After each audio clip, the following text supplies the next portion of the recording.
Bon voilà, il y a quelques semaines, je suis allé voir Rocketman au ciné et en sortant de la salle, je me suis dit qu'un Tabs serait un bon complément au film car beaucoup de choses sur la vie d'Elton John n'ont pas été racontées. Alors entre ce que je savais et ce que j'ignorais, voici plusieurs clics droits sur un type qui n'a jamais possédé de sa vie un téléphone portable. Ouais, je savais pas où caser cette info, du coup je la fous là, comme ça on est débarrassé. Reginald Kenneth Dwight naît le 25 mars 1947 à Pioneer en Angleterre. Son père, lieutenant de la Royal Air Force et pilote ayant servi pour la Seconde Guerre mondiale, ne lui montre que peu d'affection mais lui transmet indirectement l'amour de la musique, étant un grand amateur de jazz et joueur de trompette. À l'âge de 3 ans, le petit Reggie joue au piano les patineurs de Emil Waldteufel, une valse au piano du 19e siècle en se basant seulement sur son oreille. Sa grand-mère remarque alors son potentiel et l'encourage à jouer du piano. À 11 ans, il parvient à jouer du Handel parfaitement après seulement une écoute et obtient une bourse pour étudier à la prestigieuse Royal Academy of Music. Lorsqu'il a 14 ans, ses parents divorcent et son nouveau beau-père, Fred Fairbrother, artiste dans l'âme, l'encourage à se lancer et à chanter dans des pubs. À 15 ans, il joue donc dans des bars, reprend des sons de Ray Charles et finit par rencontrer Bernie Taupin. Va alors se créer un duo fou qui perdure encore aujourd'hui. Bernie écrit les chansons, Reggie les compose et la magie opère très rapidement. Ce qui est fou, c'est que ces deux-là n'ont jamais travaillé dans la même pièce. Bernie lui fait parvenir les textes et Reggie leur donne vie en composant. Le succès arrive très vite, Reginald décide de changer de nom et choisit Elton, Hercule, John. Elton pour Elton Dean, un joueur de saxo anglais, John pour Long John Baldry, un chanteur de blues britannique, et enfin Hercule en hommage au cheval qu'on trouve dans la série des années 70, Steptoe and Son. Ses premiers albums sont des cartons partout dans le monde et pourtant, à presque 30 ans, Elton John vit encore chez ses parents, endroit où il compose ses tout premiers tubes. Voilà, moi à 30 ans, je vivais aussi chez mes parents, du coup ça me fait pas mal de points communs avec Elton John. Bon, moi je touchais le RSA, mais si on compare bien et qu'on réfléchit bien, il y a peut-être des similitudes parce que bon, Elton, un peu comme moi, il est... Alors, s'il y a un truc qui caractérise bien Elton John, c'est son goût pour les tenues excentriques et les lunettes. Une rumeur persistante qui court depuis des années raconte qu'à chaque fois qu'il est en tournée, il réserve une chambre juste pour pouvoir stocker toutes ses lunettes. Il en posséderait plus de 5000 selon certaines sources et 250 000 selon d'autres. Cette passion pour les lunettes vient de son idole Buddy Holly qui en portait constamment. Au fil des années, il a également enchaîné les tenues excentriques et s'est présenté sur scène déguisé en Donald Duck, en Statue de la Liberté, en abeille, en Tour Eiffel, en Minnie et même en Didier Bourdon dans le sketch Télémagouille. Le faste vaut aussi pour ses pianos, ils ont tous un prénom féminin, Aretha, Nina ou Diana pour ses idoles, et le dernier qu'il possède a demandé à Yamaha 4 années de travail puisqu'il possède des LED et plein de petites fonctionnalités très cool. Elton John veut que ses shows soient mémorables, lui qui a enchaîné dans sa vie 3500 concerts dans 80 pays différents. Pour vous donner une idée, si vous souhaitez atteindre ce chiffre, il vous faudrait commencer sur scène maintenant et jouer tous les soirs sans manquer une seule date pendant 10 ans. Et pour placer quelques autres chiffres, sachez qu'il est le deuxième artiste britannique le plus riche avec 480 millions d'euros juste derrière Paul McCartney et que selon les classements Billboard, il arrive à la 3e place des titres ayant été le mieux classé dans l'histoire,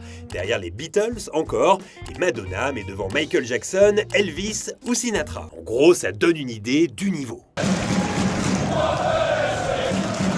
Un truc qui n'est pas raconté dans le film et que je trouve très cool, c'est son histoire d'amour avec le club de foot Watford. Lorsqu'il est en tournée, sa première requête est d'avoir une télé dans sa loge pour suivre les matchs de son équipe préférée. Et cet amour, il l'a prolongé de manière surprenante. En 1976, il devient tout simplement président du club de Watford. À ce moment-là, c'est une big star mondiale et son premier choix est de confier les rênes de l'équipe à un jeune entraîneur de 33 ans, Graham Taylor. En 6 ans seulement, Watford passe de la 3e division à la 1re, élimine Manchester United de la Coupe de la Ligue, gros exploit, et finit même 2e de Première Ligue dès sa première saison dans l'élite. Une performance incroyable. Ils atteignent la finale de la Cup un an plus tard et après 11 années en tant que président, Elton John décide de se retirer afin de se consacrer à sa carrière musicale. Watford tombe alors en crise et descend en 2e division un an après le départ d'Elton John. Mais en 1997, c'est le grand comeback, il revient à la tête du club en compagnie de Graham Taylor encore et parvient à faire remonter l'équipe en première division seulement 2 ans plus tard. Autant vous dire que pour les supporters de Watford, Elton John, c'est Dieu. Et peu de temps après, il démissionna à nouveau, ne pouvant pas allier la musique et le football. Du coup, Watford retomba à nouveau en 2e division. Le comité du club l'a nommé quelques années plus tard président à vie, un titre honorifique, pour un supporter passionné qui en 2010 donna un concert dans le stade de Watford afin d'aider le club financièrement. Voilà, en gros, Elton John, c'est un pur supporter, pas le genre à porter un bas de survêt Chelsea avec un haut de survêt Bayern de Munich par exemple. Autre chose qui n'a pas été racontée dans le film et que je trouve hyper intéressante, c'est son fameux concert en URSS. En 1979, il devient le premier artiste occidental à jouer en Russie, alors en pleine guerre froide. Il est autorisé à jouer par les autorités, même si un haut fonctionnaire assiste au concert pour s'assurer que ses œuvres ne représentent pas une menace idéologique pour le communisme. Et ce qui est drôle, c'est qu'il est arrivé en Russie avec des tenues un petit peu excentriques, ce qui fait qu'à l'époque, les jeunes Russes pensaient que tous les Européens s'habillaient comme ça, vu qu'il n'y avait pas internet et que la télé était sous contrôle de l'État. Durant son séjour, les autorités russes lui ont fourni un interprète afin de lui faciliter la vie, interprète qu'il finira par baiser sur le toit de son hôtel, avec le drapeau communiste qui flotte au loin. Voilà, la fin est très abrupte, mais je trouvais ça cool de clore cette histoire russe de cette manière.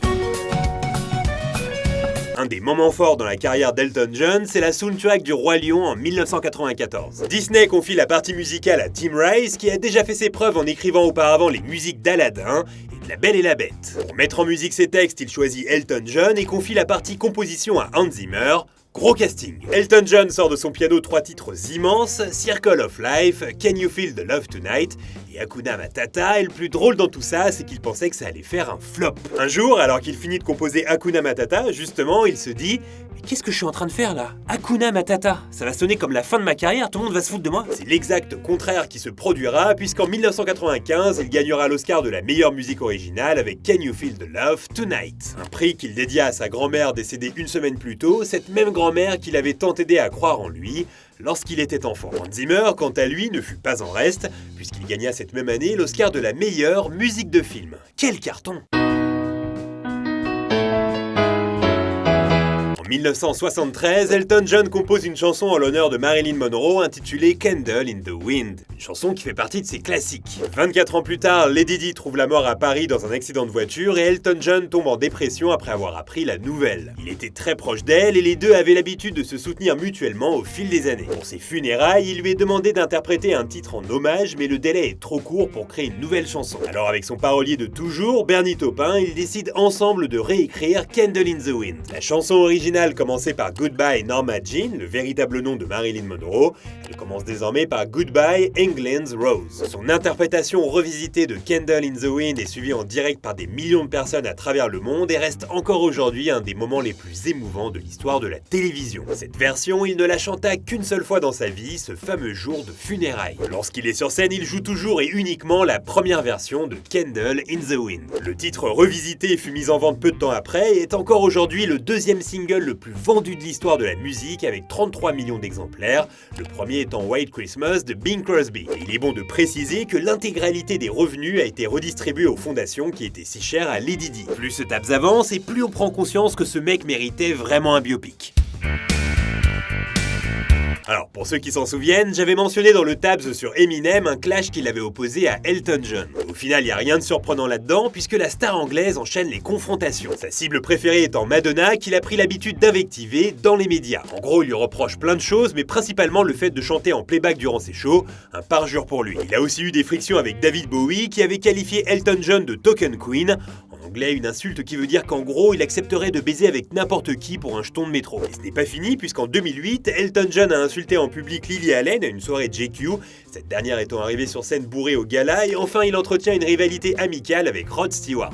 Ils s'échangent des crasses depuis des années, souvent drôles. Un jour, Rod Stewart fit s'envoler dans le ciel une centaine de ballons pour annoncer une nouvelle tournée, mais Elton John engagea un sniper qui shoota les ballons en plein vol. Cet antagonisme amical continue de se poursuivre aujourd'hui, puisque Rod Stewart vient d'offrir à Elton John pour son dernier anniversaire un déambulateur. Mais dans la vie du chanteur, il n'y a pas que des clashs, il y a aussi des fortes amitiés, comme celle qu'il a entretenue avec John Lennon. En 1970, Elton John sort le titre Your Song et Lennon est en admiration totale devant la chanson. Ils souhaitent alors une rencontre et l'alchimie est immédiate. En 1974, ils écrivent une chanson ensemble et font alors un pari. Lennon croit peu en cette chanson, Elton John lui y croit beaucoup, alors il lui dit « Si elle devient numéro 1, tu montes enfin sur scène avec moi pour la chanter ». Pari intéressant puisque Lennon ne chante plus en public depuis des années. La chanson devient très vite numéro 1 et en novembre 1974, Lennon assume son pari en faisant une apparition sur la scène du Madison Square Garden. Cet instant est culte puisqu'il s'agit là de sa toute dernière représentation en public, 6 ans avant sa mort. Voilà, en gros, quand tu dînes avec Elton John,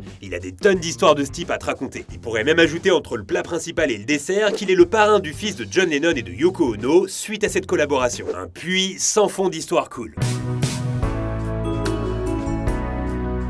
années 70 et 80, Elton John vivait une période personnelle assez trouble. Il ne savait pas comment se positionner vis-à-vis de sa sexualité, enchaînait l'alcool et les drogues dures. Et quelque part, c'est un petit garçon de 13 ans qui va l'aider à s'en sortir. En 1984, un jeune garçon nommé Ryan White est diagnostiqué comme porteur du VIH suite à une injection de sang contaminée. Son école refuse alors de lui ouvrir les portes par peur qu'il contamine les autres élèves. Faut savoir qu'à l'époque, les gens ne savaient pratiquement rien du sida et réagissaient de manière très bête. Les médias s'emparent de l'affaire et Elton John décide de s'impliquer en soutenant de manière appuyée la famille. Il participe aux frais médicaux, leur prête de l'argent et reste en relation constante avec le jeune Ryan. Les personnalités limitent et Ryan White se retrouve dans des émissions télé, à la cérémonie des Oscars et est même invité à la Maison Blanche par le président Reagan. Michael Jackson devient même son pote et lui achète une Ford Mustang décapotable rouge, ça part dans tous les sens. 6 ans après avoir été diagnostiqué comme porteur du virus et alors que les médecins lui donnaient seulement 3 mois à vivre, Ryan White s'éteint dans un hôpital pour enfants à Indianapolis, en présence d'Elton John qui l'a soutenu jusqu'au bout. Et cette mort va changer beaucoup de choses chez lui. En observant les parents de Ryan White qui gèrent cette tragédie avec une incroyable dignité, Elton John réalise qu'il est temps d'arrêter les conneries. Il part en cure de désintoxication, élimine ses problèmes et fonde quelques années plus tard une fondation d'aide dans la recherche contre le sida. Une envie qui a également été motivée par le décès de son ami proche, Freddie Mercury, qu'il a vu dépérir physiquement jusqu'au dernier jour. Cette fondation a réuni aujourd'hui plus de 450 millions de dollars et ces millions, il est allé les chercher personnellement. Car figurez-vous que Elton John accepte de chanter pour des mariages. Alors attention, pas n'importe quel mariage, faut qu'il y ait beaucoup de thunes derrière. Il accepta par exemple de chanter au mariage de Rush Limbaugh, un animateur de radio américain, pour 1 million de dollars. Et parmi ces 450 millions, il y a aussi la thune de ses propres enfants. Elton John a 2 fils, Zachary 8 ans et Elijah 6 ans. Chaque mois, il leur donne 3 livres et sur ces 3 livres, ils doivent en mettre une dans la fondation, une de côté, et la dernière, ils peuvent la dépenser comme bon leur semble. Une manière de leur inculquer de belles valeurs, chose importante quand on a un père méga connu et hyper riche. Et c'est sur cette dernière et bienveillante info que se clôt l'épisode d'aujourd'hui. Voilà, si t'as aimé cette vidéo, je t'encourage à mettre un pouce bleu, à la partager et à t'abonner à la chaîne si ce n'est pas encore fait. Tu peux aussi me suivre sur Instagram, Twitter et Facebook. Les liens sont dans la description. Bon, maintenant il est temps de voter et pour le prochain Tabs, vous aurez le choix entre 2 icônes féminines, Marilyn Monroe et Brigitte Bardot. Alors mentionnez dans les commentaires votre favorite, celle qui reviendra le plus de fois sera à l'affiche du prochain Tabs. Jusque là, portez-vous bien et je vous dis à bientôt. Bye. Alors voilà. Bon, voilà. Bon voilà, avant de commencer ce Tabs, je tenais à vous dire que désormais, je vous fais gagner sur Insta et Twitter. Bon voilà. Bon voilà. Bon voilà. Aujourd'hui, un tabs très intéressant sur mon chat, qui, mis à part la couleur, ne ressemble pas du tout au tien, et qui s'en bat les steaks totalement. Bon voilà. Voilà, c'est... Bon voilà, la dernière fois j'ai regardé Karate Kid. Et ça m'a donné envie de me renseigner sur le karaté. Alors entre ce que je savais et ce que j'ignorais. Bon voilà, ça fait déjà quelques temps que j'aimerais vous en parler, mais aujourd'hui je m'attaque à un tabs sur les étendages. C'est fou en fait, c'est totalement fou. Bon voilà. Bon voilà. Bon voilà. Bill Murray, acteur, je savais pas. Bon voilà, il y a quelques minutes, j'ai vu ce challenge. Alors entre ce que je savais et ce que je savais pas, j'ai décidé de relever le défi. Bon voilà. Ah, tu fais bien. Je peux faire mieux. Bon voilà.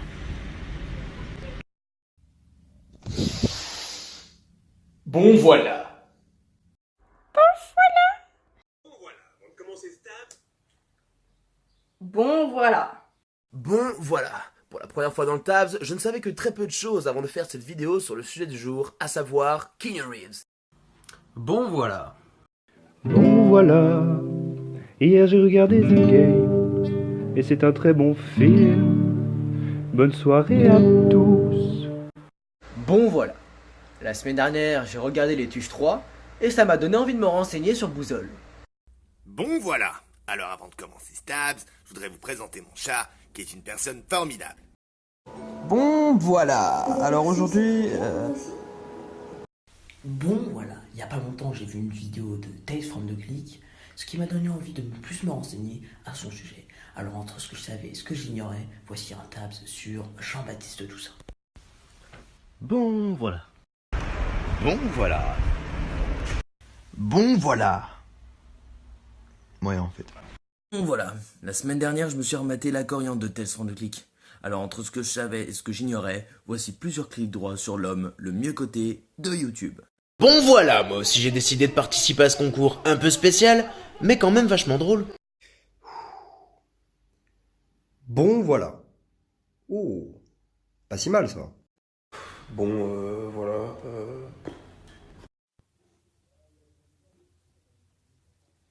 Bon, voilà.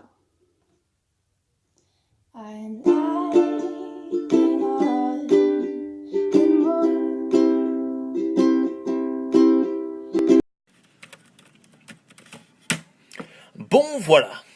Bon, voilà. C'est tout, non? Bon, voilà. Bon voilà. Avant de commencer, je veux tout simplement dire que j'ai juste voulu me renseigner un petit peu sur le youtubeur Tales from the Click, mais de fil en aiguille, je me suis retrouvé à en faire un tabs. Donc entre ce que je savais et ce que je savais pas, voici le tabs. Il dit que c'est à Montréal qu'il a cessé d'être un adolescent pour devenir enfin un homme. C'est à Montréal qu'il s'intéresse plus à la photographie. Il demande alors au manager du chanteur, Joseph Arthur, s'il peut le prendre en photo. Étant fan de celui-ci, Salut, c'est JB de Tales from the Click. Voilà, bon. Bon voilà. Bon voilà. Entre ce que j'ignorais et ce que je savais déjà, voici un clic droit sur Hitler, le dictateur. Ah, tu fais ce que tu veux avec ça, hein. Bon, voilà. Attends, non. Ça fait 10 minutes qu'on essaye, JB. C'est super dur, putain. Allez, vas-y. Bon voilà. Oh, il a bien, il a bien. Moi aussi, je veux un 10 sur 10, hein. Bon voilà. Bon voilà, pour la première fois dans Stabs, j'ai décidé de vous montrer ma bite. Non, je déconne. En attendant, portez-vous bien, et je vous dis à bientôt. Bye. Bon voilà la famille. Alors la vérité c'est que Taps, ça veut dire tir au but. Et moi je vais faire Taps, ça veut dire tir au but. T'as compris ou quoi? Allez, je vous kiss là, tranquillement. Hein? Bon voilà. Bon voilà. Bah merci pour tous ces bons voilà qui sont sortis de nulle part. Il y en a eu énormément, donc je peux pas tous les mettre, mais ceux que j'ai mis étaient très cool tous. Je vais quand même essayer de m'exercer parce que moi aussi j'ai le droit de jouer du coup. Ok. Bon voilà.